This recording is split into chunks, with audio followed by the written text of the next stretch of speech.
ایک زمانے میں بلند و بالا پہاڑوں کے درمیان بسی ایک چھوٹی سے گاؤں میں ایک ایسا واقعہ پیش آیا جس نے شہر کے لوگوں کو حیران اور مسحور کر دیا۔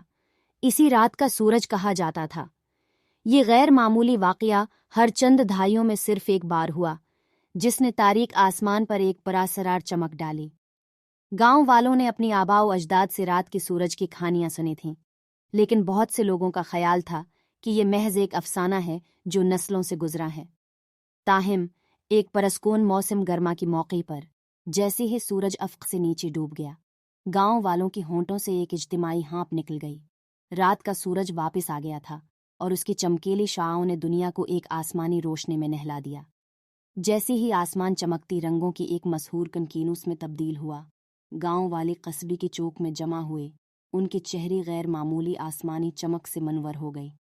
بچے حیرت سے ہنسی، اپنی چھوٹی چھوٹی انگلیاں آسمان کی طرف اشارہ کرتے ہوئے، جبکہ بزرگ اپنی جوانی کی کہانیاں سنا رہے تھے جب انہوں نے رات کے سورج کے سابقہ صورت دیکھے تھے۔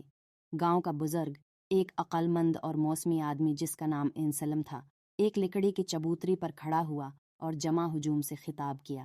اس کی آنکھیں خوف اور تعظیم کے مرکب سے چمک رہی تھیں جب اس نے رات کے سورج کے آس پاس کے افسانوں کے بارے میں بات کی۔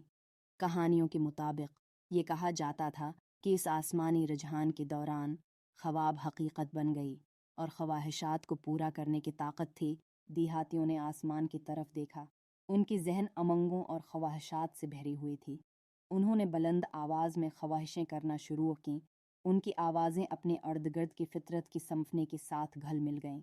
کچھ اچھی صحت اور خوشحالی کی خواہش رکھتی تھی، جبکہ کچھ محبت اور صحبت کے لیے ترستی تھی۔ رات کی سورج کی پرفتن چمک ان کی امیدوں اور خوابوں کو بڑھا رہی تھی، ہوا کو برقی توانائی سے بھر رہی تھی۔ گاؤں والوں کی پرجوش خواہشات کے درمیان ایلیزا نامی ایک نوجوان لڑکی آگے بڑھی۔ وہ ہمیشہ دنیا کی اسرار کی طرف متوجہ رہتے تھے اور رات کا سورج اسی حد سے زیادہ متوجہ کرتا تھا۔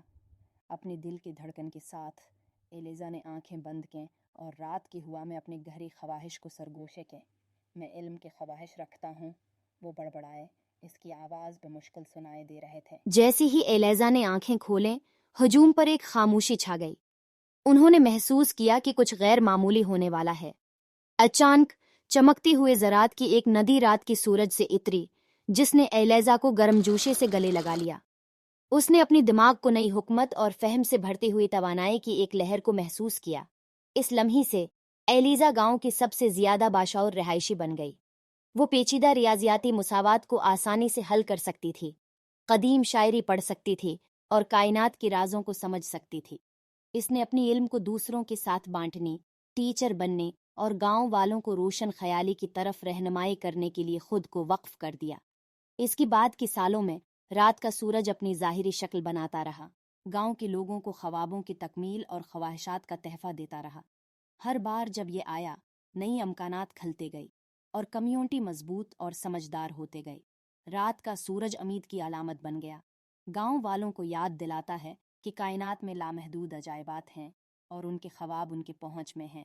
نسلیں گزر گئیں اور نائٹسن کی افسانے ایلیزا اور اس کی جانشینوں کی کہانیوں اور تعلیمات کے ذریعے زندہ رہے۔ گاؤں نے نہ صرف بھرپور فصلوں اور خوشحال تجارت کی وجہ سے، بلکہ خوابوں کی طاقت پر مشترک یقین اور رات کے سورج کی خیر خواہ اثر کی وجہ سے بھی ترقی کی۔ اور اس طرح رات کا سورج گاؤں کو اپنی آسمانی چمک کے ساتھ منور کرتا رہا، لوگوں کو یاد دلاتا رہا کہ اندھیرے کے دور میں بھی امید کی روشنی اور خوابوں کا جادو ان کی زندگیوں کو روشن کر سکتا ہے۔ وہ اس علم میں خوش تھی کہ جب تک رات کا سورج برقرار رہے گا، ان کی خواہشات کو ہمیشہ کے لیے پورا ہونے کا موقع ملے گا۔